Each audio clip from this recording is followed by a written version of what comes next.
광해라는 말 들어보셨습니까? 이 광산 개발 과정에서 자연 환경을 오염시켜 생태계를 파괴시킬 수 있는 요소들을 일컫는데요.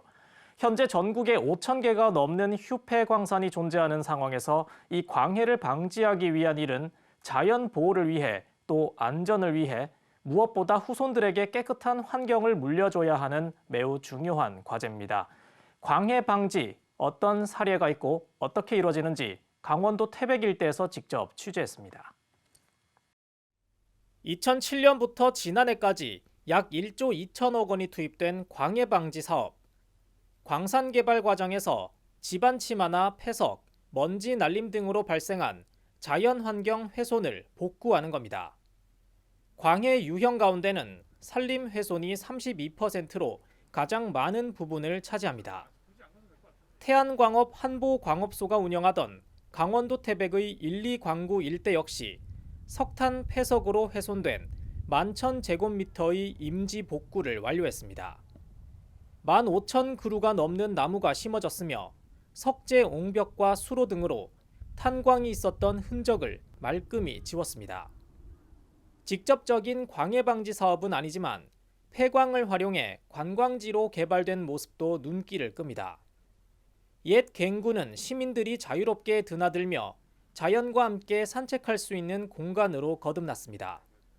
이렇게 전국 폐광산이나 휴광산에서 발견한 광해의 약 22%가 복구됐으며 올해부터 시작되는 4차 기본계획을 통해 2026년까지 30% 복구를 목표로 하고 있습니다.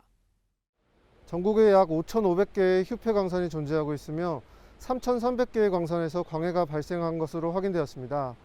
공단은 현재 이 중에서 약 20%의 광해 방지 사업을 완료하였으며 2026년까지 매년 약 1,000억 규모의 예산을 투입하여 30%까지 복구를 완료할 계획입니다. 광해 방지 사업은 수질 정화에도 힘쓰고 있습니다.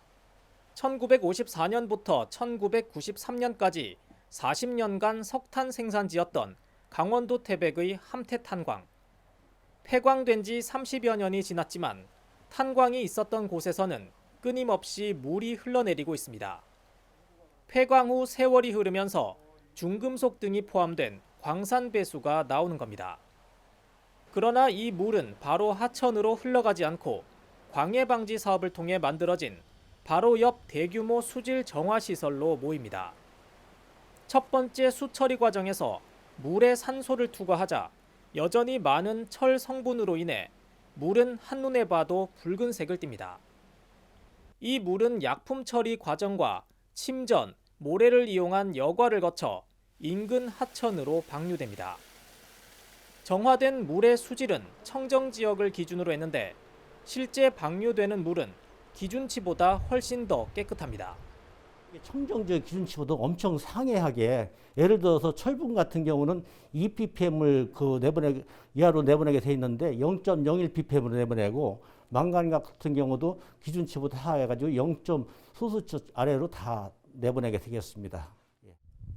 지난 2000년 폐광된 태백 연화광산의 광산 배수로 인근 마을에도 수질 정화 시설이 들어섰습니다. 아연 등으로 유명한 광산이다 보니 관련 물질이 함유된 물은 마을 앞 하천으로 흘러들고 있었습니다. 지금은 68억 원을 들여 구축된 수질 정화 시설 덕분에 하천에는 1급수에서 사는 물고기가 살 정도로 청정 하천으로 변모했습니다. 정화 시설을 만들기 전에는 하천이 완전히 오염이 돼가지고 그 돌들이 완전 파랗게 뗐어요. 철분에 저기 노출돼가지고 파랗고 물고기들이 또 기형이 막 생기고 그랬는데 지금은 이 하천에 1급수에 사는 고기들이 다 살아요.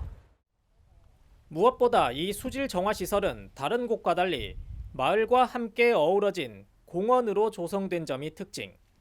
화학 처리 공간 외에는 수질 정화 시설을 개방했으며 연꽃과 메밀꽃 등을 심어 미적 요소를 살렸습니다. 주민들은 연못으로 둘러싸인 정자에서 휴식을 취하는가 하면 시설 주변으로 조성된 길에서 여유로운 산책을 즐길 수 있습니다. 아침 저녁뿐만이 아니라 하루 종일 이제 외집 분들 또한 동네 분들이 운동하는 사람들이 상당히 많이 모입니다. 그리고 태백시에서는 아주 명소로 이제 널리 알려져 있습니다. 그러니까 참 아주 상당히 만족을 느끼고. 올해부터 시행되는 4차 기본계획에는 이와 같은 휴폐광산뿐 아니라 가행광산, 즉 현재 운영 중인 광산에 대해서도 선제적으로 광해 방지를 확대합니다. 광산 개발 단계에서부터 환경 피해를 방지하는 건 물론 탄소 중립에도 기여할 수 있다는 취지입니다. 가행광산의 광해방지 사업 지원을 확대하여 국내 광업의 ESG 경영을 지원하고 광해방지 사업을 통해 2026년부터 매년 약 1,400톤의 이산화탄소 상쇄 효과 실현을 목표로 하고 있습니다. 오염된 땅과 물, 훼손된 산림 등 대규모 광산 개발이 지나간 흔적은 반드시 지워야 하는 과제. 광해 방지 사업 활성화로 경제 발전 속에서 제 역할을 다한 우리의 자연이 다시 예전과 같은 모습으로 활력을 되찾을 날을 기다리고 있습니다. 채널I 산업뉴스 이창수입니다.